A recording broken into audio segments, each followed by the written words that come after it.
Hello everyone! Sa mga interested sa ganitong business na tinatawag na junk shop, itong video ito ay maaari niyong gamitin bilang guide.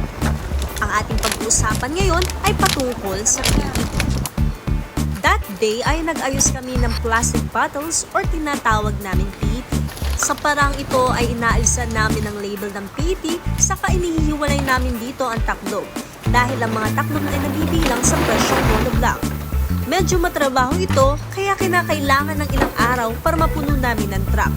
So may sasuggest namin para sa mga nais magpasimula ng ganitong negosyo ay agad din na ang pagbabalat ng PET dahil aabutin talaga ito ng ilang araw. Bago gawin ito, dapat kailangan ng mga sumusunod: cutter, gloves at face mask.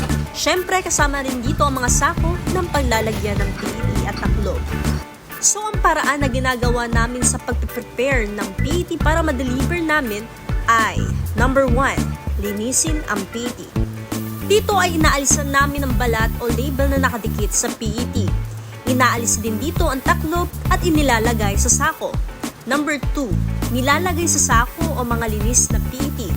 Number 3, titimbangin saka ilalagay sa truck. Number 4, ililista syempre kung ilang kilo ang nailagay sa truck. Number 5, lalagyan ng lona o cover ang truck para sa biyahe ay hindi mahulog ang mga PET.